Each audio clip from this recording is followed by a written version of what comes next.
ਤੁਹਾਨੂੰ ਗੁਜ਼ਾਰਿਸ਼ ਇਹ ਹੈ ਕਿ ਜਿਹੜੇ ਦੋਸਤਾਂ ਨੇ ਨੀਚੇ DAP ਇਸਤੇਮਾਲ ਕੀਤੀ ਹੋਈ ਹੈ, ਆਟੋਮੈਟਿਕਲੀ ਜਦੋਂ ਹੁਣ ਮੌਸਮ ਠੰਡਾ ਹੋਏਗਾ, ਟੈਂਪਰੇਚਰ ਡਾਊਨ ਹੋਏਗਾ, ਤਿਲ ਆਟੋਮੈਟਿਕਲੀ ਗਰੋਥ ਕਰਨੀ ਸ਼ੁਰੂ ਕਰ ਦੇਵੇਗਾ।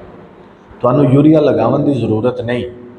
ਯੂਰੀਆ ਤੋਂ ਰੋਕਣ ਦਾ ਮਕਸਦ ਸਿਰਫ ਇਹ ਹੈ ਕਿ ਯੂਰੀਆ ਲਗਾਉਣ ਦੇ ਜਿੰਨੇ ਤਜਰਬਾਤ ਨੇ, ਆਪਣੇ ਗਿਰਦੋ ਨਵਾ ਦੇਖੋ ਜ਼ਿਮੀਂਦਾਰਾਂ ਨੂੰ, ਜਿੰਨੇ ਤਜਰਬਾਤ ਹੋਏ ਨੇ 90% ਫਸਲਾਂ ਜਿਹੜੀਆਂ ਨੇ ਯੂਰੀਆ ਲਗਾਉਣ ਨਾਲ ਸੁੱਕ ਗਈਆਂ ਨੇ।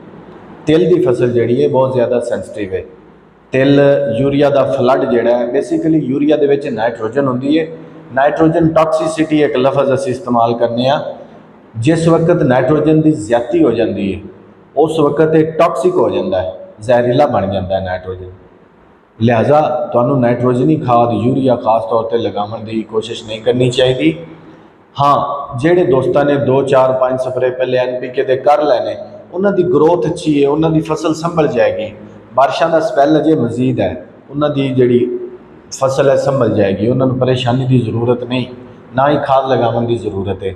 ਉਹਨਾਂ ਨੂੰ ਇੱਕ ਚੀਜ਼ ਦੀ ਟੈਨਸ਼ਨ ਲੈਣੀ ਚਾਹੀਦੀ ਹੈ, ਜਿਹੜੇ ਦੋਸਤਾਂ ਨੇ ਖੇਲੀਆਂ ਤੇ ਕਾਸ਼ ਕੀਤੇ ਨੇ ਜਾਂ ਛੱਟੇ ਨਾਲ ਕਾਸ਼ ਕੀਤੇ ਨੇ, ਤਿਲ ਦੇ ਵਿੱਚੋਂ ਪਾਣੀ ਦਾ ਨਿਕਾਸ ਹੋਣਾ ਬਹੁਤ ਜ਼ਰੂਰੀ ਹੈ।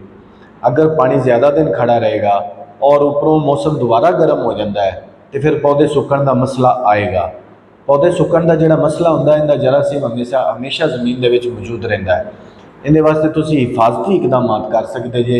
ਜਿਨ੍ਹਾਂ ਨੇ ਪਹਿਲੇ ਕੋਈ ਹਿਫਾਜ਼ਤੀ ਤੌਰ ਤੇ ਫੰਜੇਸਾਈਡ, ਥਾਇਓਫਨੇਟ ਹੈ, ਕਾਪਰ ਆਕਸੀਕਲੋਰਾਈਡ ਹੈ, ਕਾਪਰ ਹਾਈਡਰੋਕਸਾਈਡ ਹੈ ਜਾਂ ਟ੍ਰਾਈਕੋਸ਼ੀਲਡ ਇੱਕ ਅੱਛਾ ਪ੍ਰੋਡਕਟ ਹੈ, ਇਹਨਾਂ 'ਚੋਂ ਕੋਈ ਪ੍ਰੋਡਕਟ ਪਹਿਲੇ ਫਲੱਡ ਕੀਤਾ ਹੋਇਆ ਹੈ ਤੇ ਇਨਸ਼ਾਅੱਲਾ ਉਮੀਦ ਹੈ ਕਿ ਉਹਨਾਂ ਦੇ ਜਿਹੜੇ ਪੌਦੇ ਮਰਨ ਦਾ ਚਾਂਸ ਹੈ, ਜਿਹੜਾ ਮੂਲਾ ਹੈ ਜਾਂ ਗਾਲਾ ਹੈ ਜੜ ਦਾ, ਇਹ ਕਮ ਹੋਏਗਾ। ਹਾਂ, ਜਿਹੜੇ ਦੋਸਤ ਇਹ ਪੁੱਛ ਰਹੇ ਨੇ ਕਿ ਮੈਂ ਥੱਲੇ DAP ਨਹੀਂ ਲਗਾਈ, ਗਰੋਥ ਬਹੁਤ ਜ਼ਿਆਦਾ ਕਮ ਹੈ, ਤੇ ਕਿਆ ਮੈਂ ਪਾਣੀ ਖੜੇ ਦੇ ਵਿੱਚ ਕੋਈ ਚੀਜ਼ ਕੇਰਾ ਕਰ ਸਕਦਾ? ਦੋ ਚੀਜ਼ਾਂ ਤੁਸੀਂ ਕੇਰਾ ਕਰ ਸਕਦੇ ਜੇ। ਨੰਬਰ 1 ਹੈ ਕਿ ਨਾਈਟ੍ਰੋਫਾਸ, ਸਰਸਬਜ਼ ਦੀ ਓਰੀਜਨਲ ਨਾਈਟ੍ਰੋਫਾਸ 25 kg ਫੀ ਏਕੜ, ਇਹ ਤੇਜ਼ਾਬੀ ਖਾਦ ਹੁੰਦੀ ਹੈ, ਇਹਦੀ ਟੌਕਸਿਸਿਟੀ ਲੈਵਲ ਕਮ ਹੈ, ਇਹ ਤੁਸੀਂ ਕੇਰਾ ਕਰ ਸਕਦੇ ਜੇ। ਦੂਸਰੀ ਬਿਹਤਰੀਨ ਆਪਸ਼ਨ ਹੈ, ਜਿਹੜੀਆਂ ਖੇਲੀਆਂ ਦੇ ਵਿੱਚੋਂ, ਜ਼ਮੀਨਾਂ ਦੇ ਵਿੱਚੋਂ ਪਾਣੀ ਦਾ ਨਿਕਾਸ ਕਮ ਹੁੰਦਾ ਹੈ, ਪਾਣੀ ਖੜਾ ਰੱਖਦੀਆਂ ਨੇ, ਉਹ ਸਲਫਰ ਦਾਣੇਦਾਰੇ ਖਾਂਦਾ ਹੈ, ਉਹਨੂੰ ਅਸੀਂ ਸਲਫਰ 90% ਜਾਂ ਸਲਫਰ ਬੈਂਟੋਨਾਈਟ ਕਹਿੰਦੇ ਹਾਂ, ਉਹਦਾ ਕੇਰਾ ਕਰ ਸਕਦੇ ਨੇ। ਉਹ ਸਲਫਰ ਫੌਰੀ ਤੌਰ 'ਤੇ ਜ਼ਮੀਨ ਦੇ ਮਸਾਮ ਖੋਲ੍ਹ ਦਿੰਦਾ ਹੈ, ਤੁਹਾਡੀ ਖੇੜੀ ਦੇ ਵਿੱਚ ਪਾਣੀ ਕਮ ਖੜਾ ਹੋਏਗਾ, ਫੌਰੀ ਤੌਰ 'ਤੇ ਨੀਚੇ ਉਤਰ ਜਾਏਗਾ। ਦੂਸਰਾ, ਸਲਫਰ ਜਿਹੜਾ ਬਜ਼ਾਤੇ ਖੁਦ ਫੰਜੇਸਾਈਡ ਹੈ, ਯਾਨੀ ਕਿ ਇਹ ਜੜ ਦੇ ਗਲਾਓ ਦੇ ਜਿਹੜੀ ਬਿਮਾਰੀ ਉਹਦੇ ਖਿਲਾਫ ਇੱਕ ਕੁਦਰਤੀ ਮੈਡੀਸਨ ਦੇ ਤੌਰ 'ਤੇ ਕੰਮ ਕਰਦਾ ਹੈ। ਲਿਹਾਜ਼ਾ ਤੁਸੀਂ ਇਹ ਵੀ ਕਰ ਸਕਦੇ ਜੇ।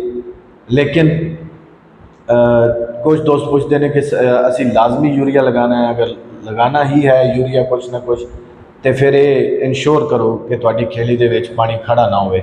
ਜਾਂ ਸਲਫਰ ਕੋਟ ਕਰਨ ਦਾ ਤਰੀਕਾ ਇੱਕ ਮੈਂ ਸਾਦਾ ਜਿਹਾ ਦੱਸਿਆ ਸੀ ਕਿ ਯੂਰੀਆ ਨੂੰ ਕਿਸੇ ਚੀਜ਼ 'ਤੇ ਖਿਲਾਰ ਲਓ, ਉਹਦੇ ਉੱਪਰ ਸਲਫਰ ਗਿਰਾ ਦਿਓ, ਪਾਊਡਰ ਵਾਲਾ 80% ਸਲਫਰ ਕਿਲੋ ਉਹਦੇ ਉੱਪਰ ਲਗਾ ਕੇ, ਉਹ ਮੈਂ ਪਹਿਲੇ ਇੱਕ ਤਫਸੀਲੀ ਵੀਡੀਓ ਦੱਸੀ ਹੈ ਜੀ। ਤੇ ਤੀਸਰੀ ਚੀਜ਼ ਇਹ ਹੈ ਕਿ ਜਿਹੜੇ ਦੋਸਤ ਕਹਿੰਦੇ ਨੇ ਕਿ ਹੁਣ ਫਲ ਤੇ ਸਾਡੀ ਫਸਲ ਆ ਰਹੀ ਹੈ, ਬਾਰਿਸ਼ਾਂ ਤੋਂ ਬਾਅਦ ਫੌਰੀ ਤੌਰ 'ਤੇ ਤੁਸੀਂ 2 ਉੱਪਰ ਨੀਚੇ ਪੋਟਾਸ਼ ਦੇ ਸਪਰੇਅ ਕਰਨੇ ਨੇ।